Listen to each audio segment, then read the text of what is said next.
கேள்வி பார்வையாளர் வணக்கம். இந்த நேர்காணலில் நாம் சந்திக்க இருக்கும் சிறப்பு விருந்தினர் தமிழ்நாடு அர்ச்சகர் பயிற்சி பெற்ற மாணவர் சங்கத்தின் ரங்கநாதன் அவர்கள். சார் வணக்கம். வணக்கம். இந்த முருக பக்தர்கள் இன்றைய தினம் மதுரையில் கூடியிருக்கீங்க, ஏன் எதற்காங்க சார்? அதாவது தமிழகத்துல தமிழ் கடவுள் முருகன் அவர்களுக்கு எல்லா தலைவர்களும் எல்லா ஆன்மீக பெரியவர்களும் பல விஷயங்களை பண்றாங்க. மாநாடு நடத்துறாங்க, பூஜைகள் நடத்துறாங்க, விழாக்கள் எடுக்கிறாங்க. நம்ம தமிழ்நாட்டில் தமிழ் கடவுள் முருகனுக்காக பல பேர் பல விஷயங்கள் செய்கிறாங்க. ஆனால் இன்றைக்கு ஜூன் 22 மதுரையில் முருகர் மாநாடு நடத்துகிறாங்க. யாருன்னா இந்து முன்னணி மற்றும் அதன் உடந்த இருக்கிற அமைப்புகள் பிஜேபி மற்றும் விஸ்வ இந்து பரிஷத் போன்ற இந்து மக்கள் கட்சி போன்ற அவங்க சார்ந்த அமைப்புகள் சேர்ந்து ஒரு விழா எடுக்கிறாங்க. அந்த விழா முழுக்க ஒரு ஆன்மீக மாநாடு அப்படின்னு சொல்றாங்க.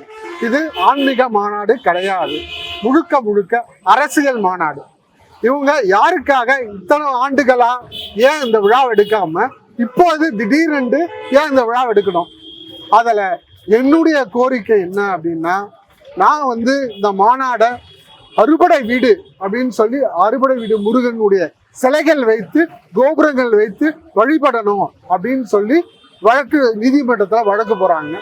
அப்போ நான் அதை பார்த்துட்டு இந்த விழா முழுக்க ஆன்மீக மாநாடு கிடையாது, இது ஒரு ஆகம மீறல் அப்படின்னு சொல்லி நான் சென்னை உயர்நீதிமன்றம் மதுரை கிளையில வழக்கு தொடுறேன். அந்த வழக்குல இம்ப்ளீட் ஆகுறேன். என்ன சொல்லினா, இந்த அறுபடை வீடு முருகன் சிலைகளை இங்க அமர்த்தக்கூடாது.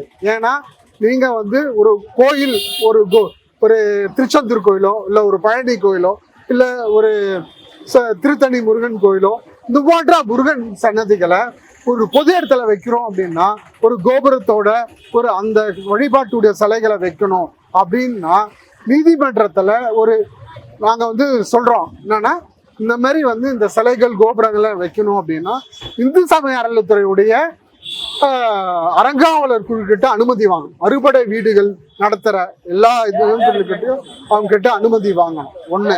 ரெண்டாவது, மாநகராட்சி கிட்ட அனுமதி வாங்கணும். மூணாவது, காவல்துறை கிட்ட அனுமதி வாங்கணும். இதெல்லாம் தாண்டி ஒரு ஆகம் முறைப்படி ஒரு சிலைகளை ஒரு புது இடத்துல வைக்கிறோம் அப்படின்னா அதை கும்பாபிஷேகம் பண்ணி பாலாயம் பண்ணி அதை முறையாக பூஜைகள் செய்து ஒரு குடமுழுக்கு நடத்தி அதன் மூலமாக தான் அந்த விழாக்களையும் அந்த நடைமுறைக்கான பூஜை முறைகளையும் நடத்த வேண்டும். ஆனால் அதையெல்லாம் அவங்க செய்யல.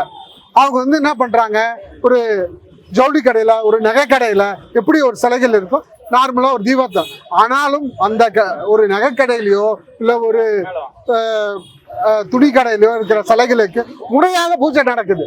அந்த மாதிரி முறையான பூஜை பிரதிஷ்டை பண்ணியிருக்காங்களா அப்படின்னா கிடையாது. அப்போ ஆகம மீறல் நடந்திருக்கு. இதை தான் நாம் எதிர்க்கிறோம். நாங்கள் கடவுளை இப்போ ஏற்கனவே திராவிட முன்னேற்ற கழக அரசு ஆன்மீக மாநாடு நடத்துறாங்க. ஆனா இது போல சிலைகள் வச்சாங்க, ஆனா அங்க பூஜை முறைகள் நடத்தல. ஒரு அருங்காட்சியகம் மாதிரி வச்சிருந்தாங்க, அதை நாங்க எதிர்ப்பு தெரிவிக்கல, வரவேற்றோம். ஆனா இவங்க ஏன் இந்த மாதிரி நடத்துறாங்க அப்படின்னா, இவங்க யாருக்காக எதுக்காக இந்த விஷயத்த நடத்துறாங்க, எதுக்காக இந்த மாநாடு இந்த மாதிரி கடவுள் நம்பிக்கைன்னு சொல்லி மக்களை ஏமாற்றுகிறார்கள். கடவுள் நம்பிக்கை உள்ள அனைத்து இந்து மக்களும் ஏன் இந்த விஷயத்துல தேவையில்லாம ஒரு அரசியலை கலக்காங்கன்றத என்னுடைய கேள்வி. இதுல இன்னொரு விஷயம் என்னன்னா, நான் அனைத்து சாதி அர்ச்சகராகலான்ற திட்டத்துல படிச்சிருக்கிறேன். நான் தொடர்ச்சியா 2009 போராட்டங்கள் பண்ணிட்டு இருக்கிறேன். நான் உச்ச நீதிமன்றத்துல பல வழக்குகளை போட்டு வழக்கு நடத்திட்டு இருக்கிறோம். இப்ப என்னன்னா, இங்க இருக்கிற இந்து முன்னணி, பிஜேபி, RSS, விஸ்வ இந்து பரிஷத், இந்து மக்கள் கட்சி, இவங்க கிட்ட எல்லாம் நான் ஒரு கேள்வி கேட்கிறேன். நான் 2009 முடிச்சுட்டு நான் நடுத்தரில் நிற்கும் போது நான் போய் எல்லா அரசியல் கட்சியும் பார்க்குறேன். திராவிட கட்சி, கம்யூனிஸ்ட் கட்சி, பெரிய அம்பேத்கர் கட்சி, இந்து கட்சி, இந்து முன்னணி, பிஜேபி, விஸ்வ இந்து பரிஷத், இவங்க எல்லாருமே சந்திக்கிறேன். அப்போ இந்து முன்னணி ராமகோபாலன் சொல்றாரு, அவங்க தொழில் அவங்க தான் செய்யணும். தமிழ்நாட்டில் உள்ள எல்லா கோயில்களும் ஆகம கோயில்கள்ல பார்ப்பனர்கள் தவிர வேற யாரும் வரக்கூடாது, அவங்க தொழில் அவங்க தான் செய்யணும். இதெல்லாம் தப்புப்பா, இதெல்லாம் ஆகம மீறல், இதெல்லாம் குலத்தொழில், அவங்க தொழில் அவங்க தான் செஞ்சாகணும், வேற எதுவும் பண்ணக்கூடாது. எங்க இந்து முன்னணி இருக்கிற கட்டுப்பாட்டில் உள்ள கோயில்கள்ல நாங்க நிறைய கோயில்கள் இருக்கு, அந்த கோயில நாங்க பணியமர்த்துறோம் அப்படின்னு சொல்லி எங்களுக்கு அவர் சொல்றாரு. இல்லைங்க ஐயா, எங்களுக்கு அரசு தான் படிக்க வச்சது, எங்களுக்காக கோரிக்கை வச்சு தமிழ்நாடு அரசு தான் படிக்க வச்சிருக்கு. எங்களை கோயில் கருவறையில அவங்கள எங்க மாணவர்களை பணியமர்த்தணும், திருவண்ணாமலை கோயிலோ மதுரை மீனாட்சி அம்மன் கோயிலோ இது போல நடத்தணும்னு சொல்லி கோரிக்கை வைக்கிறோம். இதெல்லாம் சொல்லியும் அவங்க என்ன சொல்லிட்டாங்க, இதெல்லாம் பண்ண முடியாதுப்பா, நான் எங்களுக்கு வந்து கிராமத்துல காளியம்மன் கோயில், மாரியம்மன் கோயில் இது போன்ற கோயில்கள்ல நாங்க பணியமர்த்துறோம் அப்படின்னு சொல்லி அவர் சொன்னார். இது வந்து கருவறையில இப்ப காலங்காலமா 2000 ஆண்டுகளாக தீண்டாமை இருக்குது, அதை ஒழிக்கணும்ன்றா தமிழ்நாடு அரசு கொண்டு வந்திருக்குது, அதே தான் நாங்க உங்களுக்கு கோரிக்கை வைக்கிறோம் அப்படின்னு. அதெல்லாம் பண்ணக்கூடாதுன்னு சொல்லி இது பண்ணோம். அதுக்கப்புறம் நான் வந்து செப்டம்பர் 17 பெரியாருடைய சிலைக்கு பெரியாருடைய நெஞ்சில் தைத்தம் அனைத்து சாதியினரும் அர்ச்சகரான் அந்த கொள்கை நிறைவேறலன்னு சொல்லி தமிழ்நாடு முழுவதும் போராட்டம் நடைபெறுகிறது. போராட்டம் அன்னைக்கு செப்டம்பர் 17 நடத்துறோம். அன்னைக்கு எல்லா கோயில் ஆன்மீக பெரிய கோயில்கள்ல இந்த மாதிரி பார்ப்பனர் இல்லாத மாணவர்கள் கருவறையில உள்ள அனுமதிக்கல, அதுக்காக நான் போராட்டம் பண்றோம் அப்படின்னு சொல்லி அன்னைக்கு அறிவிச்சு தீண்டாமைக்கு எதிராக நாங்கள் அன்னைக்கு நடத்திட்டு வந்தோம். அப்போ பெரியார் சிலைக்கு மாலை போடும்போது இந்து முன்னணிக்காரங்க வந்து என்னை அடிச்சு துன்புறுத்தி ரொம்ப என்னை வந்து கொலை முயற்சி அளவுல ஈடுபட்டாங்க. இதை தாண்டி நாங்கள் வந்து வழக்கு நீதிமன்றத்தில் நடக்குது. இந்து முன்னணி யாருக்கான அமைப்பு அப்படின்ற ஒரு கேள்வி. அதன் பிறகு 2009 இருந்து இன்றைக்கு வரைக்கும் அனைத்து சாதி அர்ச்சகராகலாம் அந்த திட்டத்திற்கு எதிர்ப்பு தெரிவித்து உச்ச நீதிமன்றத்திலும் உயர் நீதிமன்றத்திலும் நூற்றுக்கணக்கான வழக்குகளை போட்டிருக்காங்க. யாரு? TR ரமேஷ் அவங்க யாரு, ரங்கராஜன் நரசிம்மன், இங்க இருக்கிற இந்து மக்கள் கட்சி, பார்ப்பன அர்ச்சகர்கள், ஆதி சிவாச்சாரிய சங்கம், தென்னிந்திய கோயில் பிராமண சங்கம், தமிழ்நாடு பிராமண சங்கம், பாரதிய ஜனதா கட்சி, இவங்க எல்லாம் போய் உச்ச நீதிமன்றத்தை இன்றைக்கு வரைக்கும் கோயில் கருவறையில் அனைத்து சாதி அர்ச்சகராகலாம் என்ற திட்டத்திற்கு ஏன் தடை போட்டிருக்காங்க, ஏன் வழக்கு போடுறாங்க? இந்துக்களுக்கான கட்சி தானே சொல்றீங்க. இந்துக்கள் ராமர் கோயிலுக்காக போராட்டம் பண்ணலாம், கந்த சஷ்டிக்காக போராட்டம் பண்ணலாம், இந்த மாநாட்டுக்காக வாங்கன்னு சொல்றீங்க. இன்னைக்கு நடுத்தர்ல யாதவர், வன்னிய, கோணா, செட்டியார் முதல்ல தாழ்த்தப்பட்ட இத்தனை சாதியை சேர்ந்த அர்ச்சகர்கள் உட்கார்ந்துருக்க நடுத்தர்ல. இன்னைக்கு இதுக்காக ஏன் மாநாடு நடத்தல, இதுக்காக ஏன் போராட்டம் பண்ணல? இன்னைக்கு முருகன் மாநாடு நடத்துறீங்க, எதுக்காக முருகன் மாநாடு? எந்த மக்களுக்காக முருகன் மாநாடு? சாதாரண இந்துக்கள் தானே, எல்லா சாதியும் இந்துக்கள் தானே நீங்க மாநாட்டுக்கு வராங்க.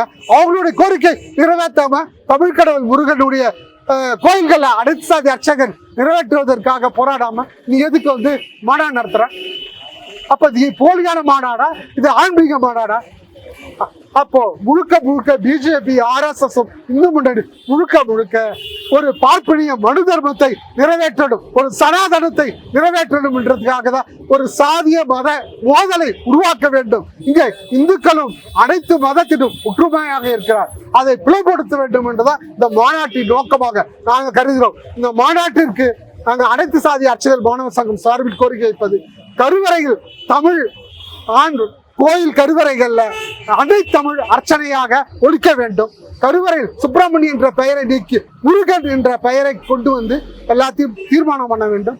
கோயில் கருவறையில் அனைத்து சாதி அர்ச்சகர் பயிற்சி பெற்ற மாணவர்களை கோயில் கருவறையில் அனைத்து கோயில்களிலும், திருவண்ணாமலை கோயில், மதுரை மீனாட்சி அம்மன் கோயில், அறுபடை வீடு முருகன் கோயில், அனைத்து கோயில்களிலும் இந்த மாணவர்கள் 382 மாணவர்கள் பயிற்சி முடிச்சு இன்னைக்கு நடுத்தரில் நிற்கிறோம். அவங்களை அர்ச்சகராக நியமிக்க வேண்டும் என்ற கோரிக்கை முன்னெடுக்கும். இந்த கோரிக்கையை இந்து முன்னணியும், விஸ்வ இந்து பரிஷத், இந்து மக்கள் கட்சி, இங்க இருக்கிற பாரதிய ஜனதா கட்சி இந்த மாநாட்டில் கோரிக்கை வைப்பார்களா இல்லது இவர்கள் என்ன செய்வார்கள்? மக்கள் தான் தெளிவுபடுத்த வேண்டும். இந்த மாநாடு போலியான மாநாடு, ஆன்மீக மாநாடு கிடையாது, சமஸ்கிருத ஆரிய பண்பாட்டு மாநாடு என்பதை நாங்கள் புறக்கணிக்கிறோம்.